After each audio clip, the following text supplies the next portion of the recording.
This is live special coverage from NPR News. I'm Elsa Chang. Tonight, President Biden will speak to the country for the first time since announcing he was dropping out of the presidential race and endorsing Vice President Kamala Harris. Biden first shared that decision on Sunday in a letter that he posted on social media. In it, he said, in part, quote, "While it has been my intention to seek re-election, I believe it is in the best interest of my party and the country for me to stand down and to focus solely on fulfilling my duties as president for the remainder of my term." Now, tonight's address will be an opportunity for him to explain what went into that decision, highlight the accomplishments of his time in office, and preview the path forward. Tonight's speech will also be a chance for Biden to quiet the calls from his critics to resign from the presidency. House Speaker Mike Johnson said in a statement on Sunday, quote, "If Joe Biden is not fit to run for president, he is not fit to serve as president. He must resign the office immediately." Now, Oval Office addresses are rare. They are used sparingly in times of national crisis. For example, it was just over a week ago that Biden spoke from the Oval Office following the assassination attempt against former President Trump.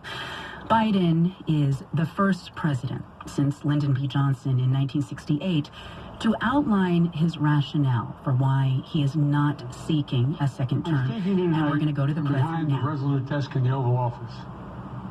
In this sacred space, I'm surrounded by portraits of extraordinary American presidents. Thomas Jefferson wrote the immortal words that guide this nation.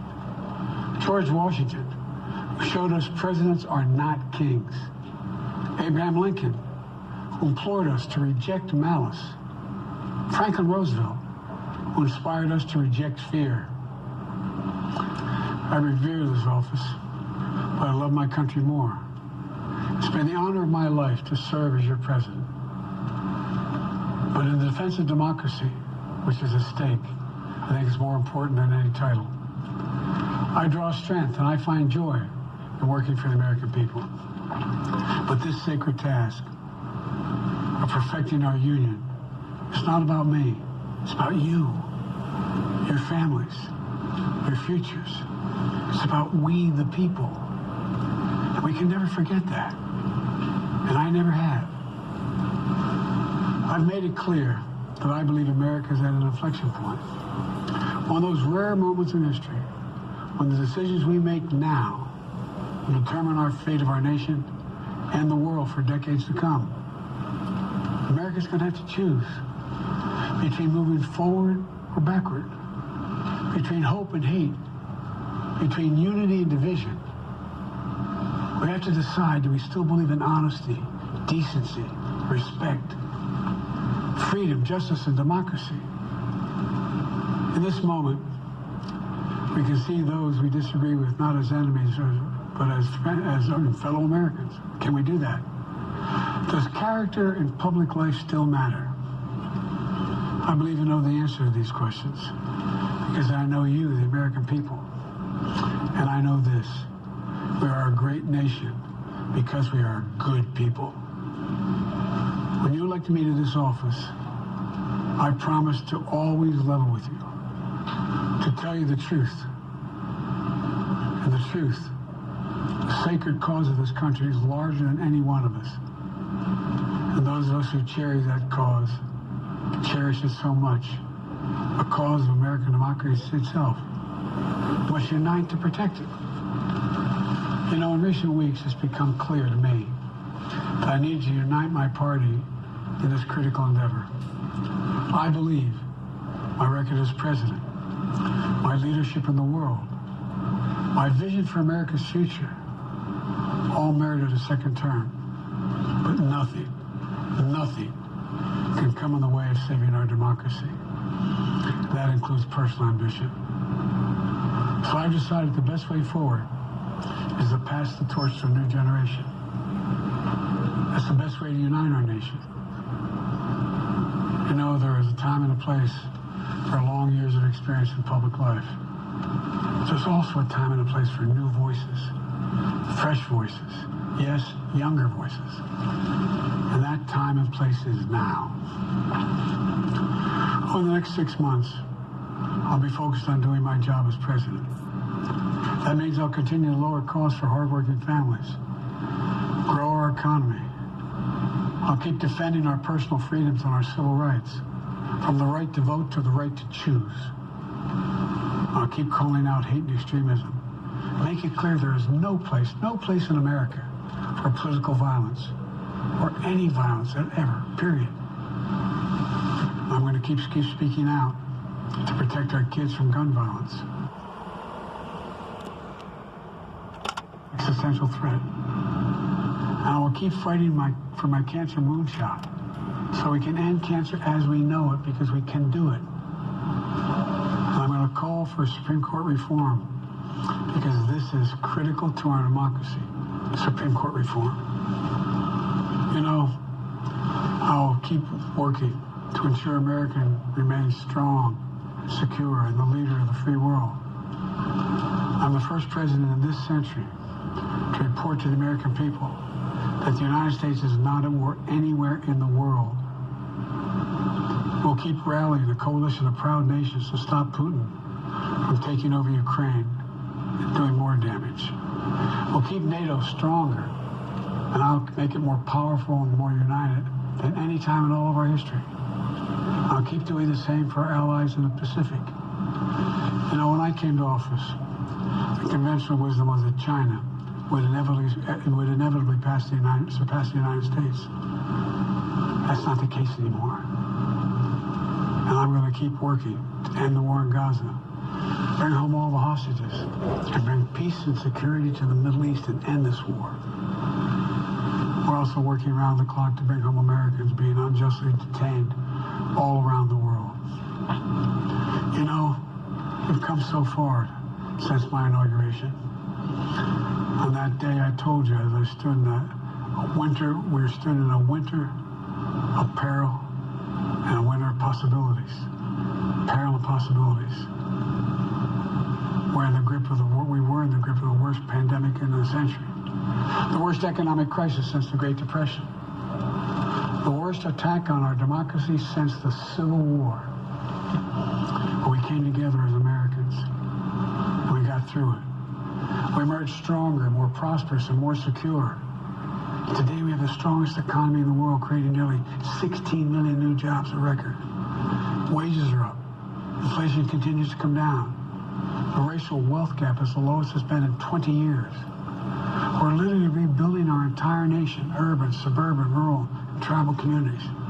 Manufacturing's come back to America. We're leading the world again in chips and science and innovation.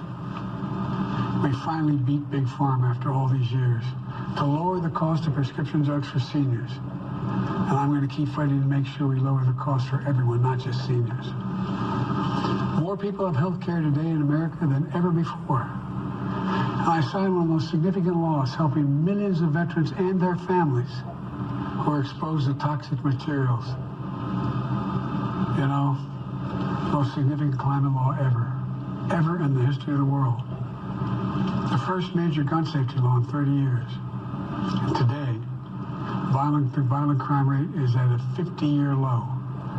We're also securing our border. Border crossings are lower today than when the previous administration left office. I've kept my commitment to appoint the first black woman to the Supreme Court of the United States of America. I also kept my commitment to have an administration that looks like America and be a president for all Americans. That's what I've done. I ran for president 4 years ago because I believed and still do that the soul of America was at stake. The very nature of who we are was at stake. And that's still the case. America's an idea.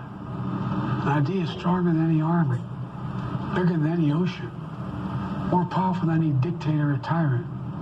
It's the most powerful idea in the history of the world. That idea is that we hold these truths to be self-evident. We're all created equal, endowed by our Creator with certain inalienable rights: life, liberty, pursuit of happiness.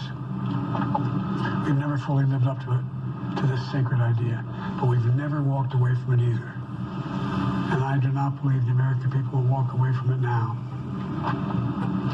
In just a few months, The American people will choose the course of America's future. I made my choice. I've made my views known. I would like to thank our great Vice President Kamala Harris. She's experienced, she's tough, she's capable. She's been an incredible partner to me and a leader for our country. Now the choice is up to you, the American people. When you make that choice, remember the words of Benjamin Franklin hanging on my wall here in the Oval Office, alongside the busts of Dr. King and Rosa Parks and Cesar Chavez. When Ben Franklin was asked, as he emerged from the convention going on, whether the founders have given America a monarchy or republic, Franklin's response was, a republic, if you can keep it. It's a republic, if you can keep it. Whether we keep our republic is now in your hands. My fellow Americans, it's been the privilege of my life to serve this nation for over 50 years. Nowhere else on earth could a kid with a stutter, from modest beginnings in Scranton, Pennsylvania, Claremont, Delaware, one day sit behind the resolute desk in the Oval Office as President of the United States. But here I am. That's what's so special about America. We're a nation of promise and possibilities, of dreamers and doers, of ordinary Americans doing extraordinary things. I've given my heart and my soul to our nation, like so many others. I've been blessed a million times in return with the love and support of the American people. I hope you have some idea how grateful I am to all of you. The great thing about America is here, kings and dictators do not rule, the people do. History is in your hands. The power is in your hands. The idea of America lies in your hands. You just have to keep faith, keep the faith, and remember who we are. We're the United States of America, and there's simply nothing beyond our capacity, and we do it together. So let's act together, preserve our democracy. God bless you all, and may God protect our troops. Thank you. You're listening to live special coverage from NPR News. I'm Elsa Chang, and that was President Biden giving remarks from the Oval Office. I'm joined now by four of my colleagues to talk about what we heard in those remarks. NPR White House correspondents Tamara Keith and Asma Khalid, and NPR National Political Correspondents Mara Liasson and Sarah McCammon. Hey to all four of you. Hello. Hi there. Hi. Whole chorus. All right, before we really get into it, can I just get a quick take from each of you on your first reactions to Biden's remarks? Tam, let's start with you. Yeah, this was a speech about his legacy, about trying to cement his legacy and setting the terms for 2024. And he was saying that getting out of the race was about putting democracy over personal ambition. At the very end, he delivered remarks that almost feel like they were meant for all of America, but it seems like they were really meant for undecided voter America. He talked about giving his heart and soul to our nation. He says he's been blessed a million times over. And then he says, kings and dictators do not rule, people do, which is most certainly aimed at former President Trump. Asma? Yeah, I echo a lot of what Tam had to say. I think what also stood out to me is that this didn't feel solely like a political speech. There were no doubt these references to democracy, and I'm sure many of our listeners recall that Biden came into office in 2020 with these ambitions of uniting the country, and so he said that the best way he can unite the country is to pass the torch. But what also stood out to me was the ending, where he talked about how grateful he is for his 50 years in service. In some ways, this felt like a farewell from a man who has spent largely his entire career in public life. He has been in public service for 50 years, and it sounded very much like a personal goodbye. What about you, Mara Liasson? Yeah, I think it was a personal goodbye. This was Joe Biden's George Washington speech. And George Washington is revered for many reasons, but one of them is that he walked away. He didn't try to stay in office forever. He could have. And Joe Biden said that he ran in 2020 because he felt the soul of the nation was at stake. Democracy was in the balance. that he felt that Donald Trump was a threat to democracy, and he has continued with that theme all throughout his time in office. Yes, there was a lot of talk about what he's done. He's proud of his legacy. He's served this country for 50 years. But this was a speech full of gratitude and not grievance. Mm-hmm. And, he ticked through the list, kept the coalition together to stop Putin, kept NATO strong. He lowered costs for seniors in health care. He beat big pharma, etc. But I think what this really was Joe Biden returning to the themes of his first campaign and now what he believes the themes of this campaign should be, which is fundamental values of democracy, freedom, respect for others. He said, does character still matter? Does decency and honesty still matter? So this was the essence of Joe Biden, I would say. And finally, Sarah McCammon, quick take from you. He was making clear that he is intending to remain in office and finish out his term, despite speculation to the contrary and a lot of pressure from Republicans to step down now that he's stepped aside from running for re-election. He also, outlined his plans for the rest of the term, said he'll continue to focus on many of the issues he's focused on in the past. And he really casts this decision as not about himself, but about the country and about democracy.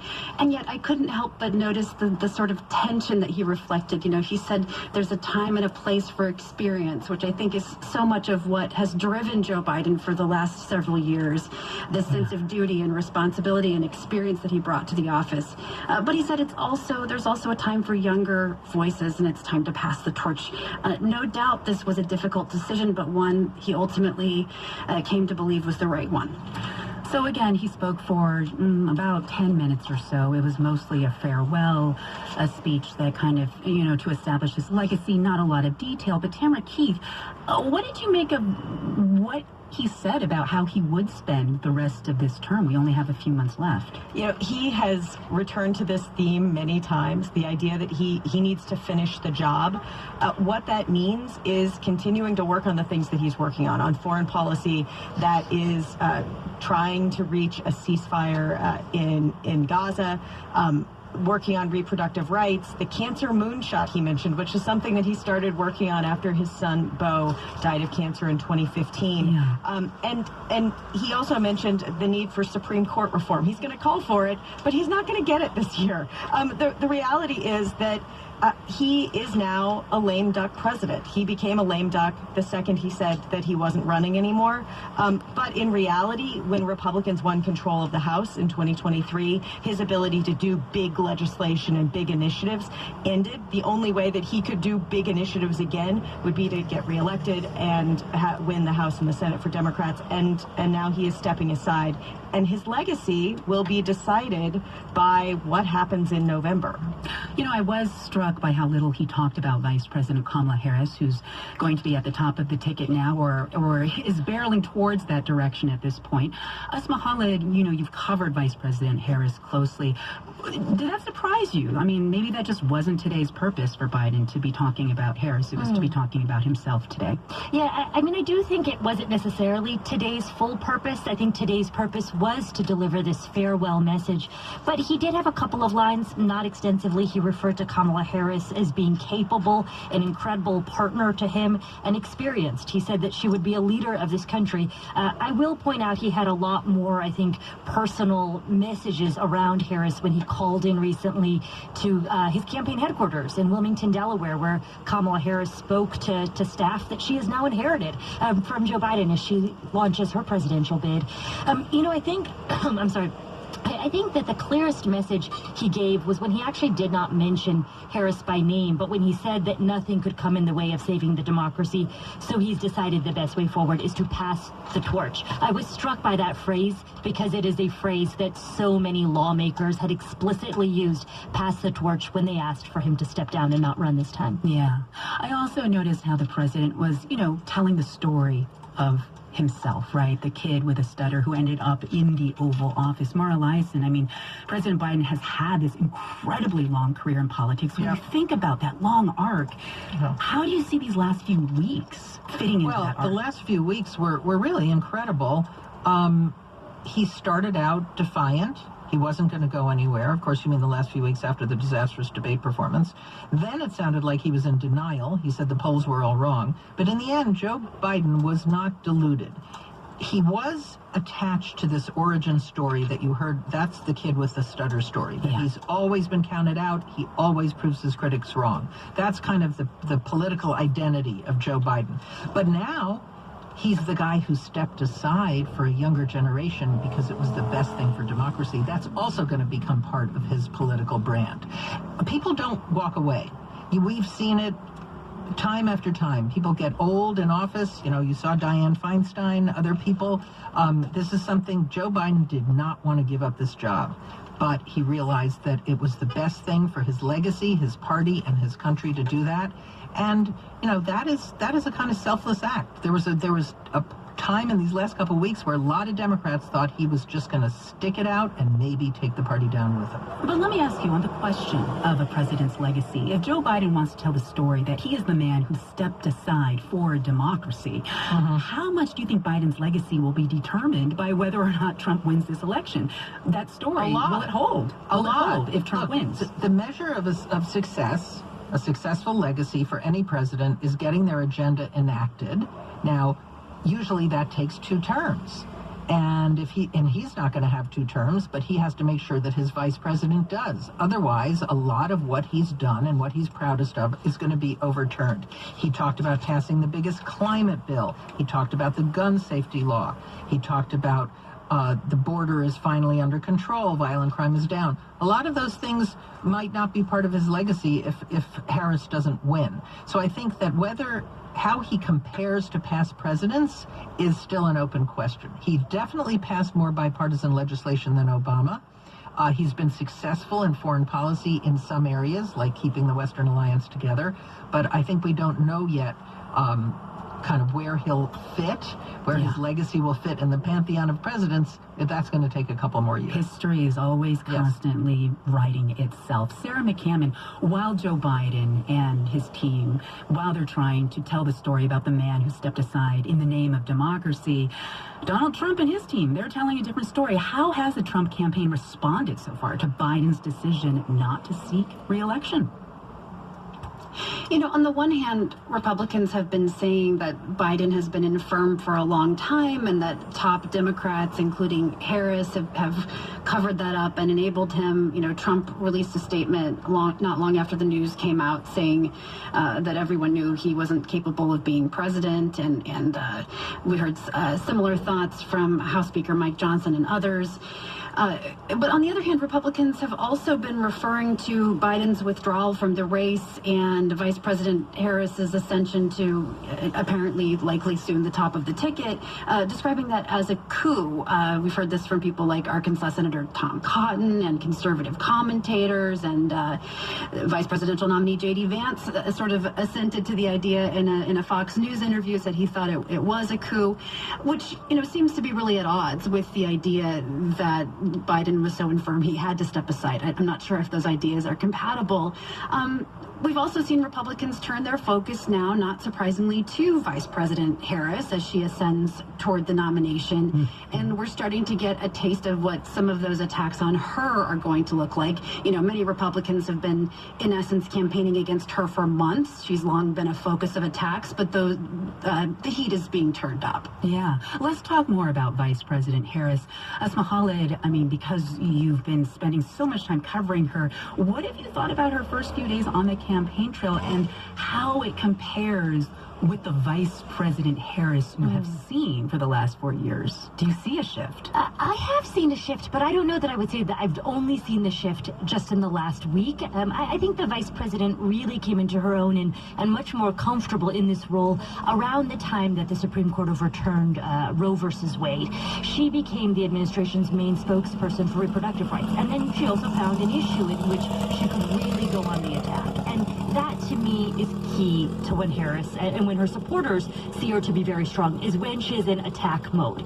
I think in the beginning of this vice presidency, she was dealing with issues like the root causes of migration, voting rights. These were intractable problems, intractable policy problems. Now, when you hear on the campaign trail, there are two things that really stand out to me. She is trying to contrast her record as a prosecutor with Donald Trump being a convicted felon. It is a message we hear from her again and again, and frankly, it's a message that really, really resonates and gets huge applause lines from the Democrats in the room. And the other thing she's doing is trying to portray this election as being a choice between two different kinds of futures, a future that harkens back to the past and a future that really does look to a different kind of future.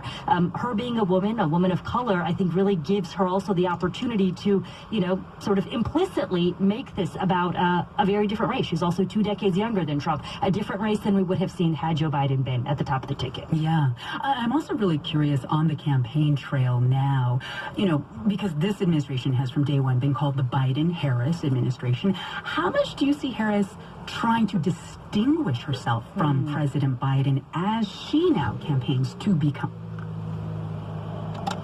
about what her broad agenda would look like in terms of its differentiation from Biden? I would say largely she talks about lifting up the middle class, trying to protect reproductive rights. These were all pillars of how Joe Biden intended to campaign and was campaigning for a second term. I think what will be interesting to me to watch in the coming months is a particular political vulnerability for Democrats. The base of the party, I would say particularly younger voters, some voters of color, have been frustrated with the Biden administration on Gaza policy. And I mention this because the Israeli Prime Minister is in town, and he'll be meeting with both Joe Biden and Kamala Harris separately tomorrow. So that is a storyline, that is an issue, which I will be very interested to see how she navigates in the coming months. Yeah. Well, I want to return to President Biden and the story that he's trying to tell about himself as he's looking at his first term in office coming to an end. Tamara Keith, Biden's brand, his whole political life has been about overcoming obstacles, proving the doubters wrong. Talk a little bit about how he's done that over the decades and how these last few weeks, was that part of the same thesis, or did it defy the thesis? Well, certainly in the end, he agreed with the doubters. But for 3 weeks there, he was defiant. And that was the defiance that has been built over a lifetime, going back to, I've spoken to people who have known him for a long time, who are very close with him, and they say that part of this, and they don't like the word defiance, but I do. This defiance is that, he did have that stutter as a child. His wife and baby daughter were killed in a car accident in 1972. He had an aneurysm that nearly killed him in 1988. And as a result of all of this loss and pain and suffering, Biden came to have this view that if he was here on this earth, it was for a reason. As he was trying to decide whether he would run again, he said that he was a big believer in fate. But also he has been very resistant to criticism because he said, well, you guys were wrong about me in 2020. You were wrong about the red wave in 2022. He many times has believed he was right and then was proven right. In this case, he believed he was right, and then he was convinced that, in fact, he was wrong and he had no chance to win and that he needed to step aside and save his legacy and build that bridge to the next generation that he talked about in 2020 but didn't follow through on. All right. Well, we have been talking about President Biden's Oval Office address this evening, his first time speaking to the nation since deciding not to seek re-election. In a roughly 10-minute speech, he said it was time for a new generation to lead, and he laid out what he plans to do in the final months of this term. That concludes our live special coverage for tonight. For many stations, we'll bring you back to All Things Considered or your regularly scheduled programming after a short break. And, of course, you can head over to NPR.org for the latest at any time. Thank you to NPR's Tamara Keith, Asma Khaled, Mara Lyson, and Sarah McCammon. And thank you to all of you for tuning in. I'm Elsa Chang. This has been live special coverage from NPR News. And we will